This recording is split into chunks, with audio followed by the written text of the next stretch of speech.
नमस्कार, मैं आपके साथ सुनील पंगाल और आप देख रहे हैं राजस्थान चौपाल।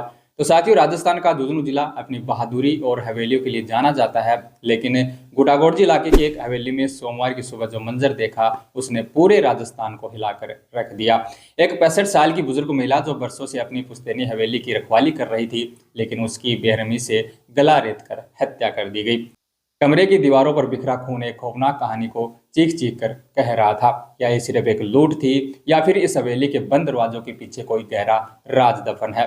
तो आज के इस वीडियो में हम बताएंगे उस सनसनीखेज वारदात की पूरी सच्चाई। तो वीडियो को लास्ट तक जरूर देखें और कृपया चैनल को सब्सक्राइब है वो भी जरूर कर लें।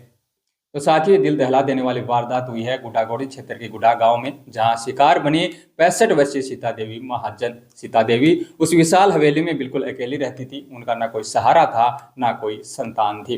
रोज सुबह वो सबसे पहले उठकर बाहर के नल में पानी भरा करती थी, लेकिन उस सुबह हवेली का दरवाजा नहीं खुला तो पड़ोसियों ने कई बार उनको फोन किया, लेकिन जब फोन भी नहीं उठाया तो पड़ोसियों ने अंदर जाकर देखा तो उनकी रूह है वो कांप गई। कमरे के अंदर सीता देवी का शव खून से लथपथ पड़ा था।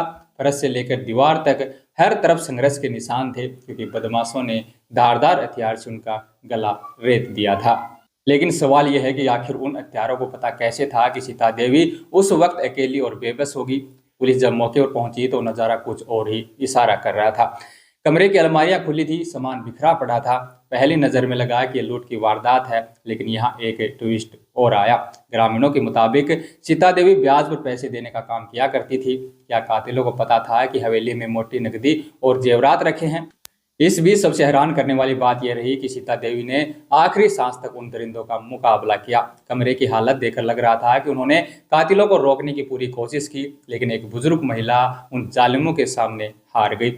अब पुलिस इस एंगल पर भी जांच कर रही है कि क्या कोई अपना ही इस मुखबिरी में शामिल था। मामले की गंभीरता देखते हुए झुंझुनू पुलिस ने भारी जाब्ता वो तैनात किया।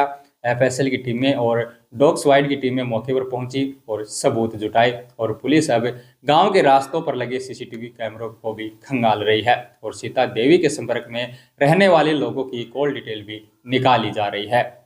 लेकिन क्या यह किसी पेशेवर गैंग का काम है या फिर किसी नजदीकी ने ही इस खौफनाक साजिश को अंजाम दिया है? पुलिस का कहना है कि वो जल्दी आरोपियों तक पहुंच जाएंगे, लेकिन गांव में अभी भी दहशत का माहौल है वो बना हुआ है। दोस्तों, सीता देवी की हत्या ने एक बार फिर बुजुर्गों की सुरक्षा पर बड़ा सवाल वो खड़ा कर दिया है, खासकर उनके लिए जो एक बुजुर्ग अकेले रहते हैं। क्या पुलिस इन हत्यारों को पकड़ पाएगी? क्या सीता देवी को इंसाफ मिलेगा? आपको क्या लगता है, इस वारदात के पीछे क्या वजह हो सकती है? हमें कमेंट में है वो जरूर बताएं, और झुंझुनू से जुड़ी तमाम बड़ी अपडेट देखने के लिए जुड़े रहिए आपके अपने चैनल राजस्थान चौपाल के साथ।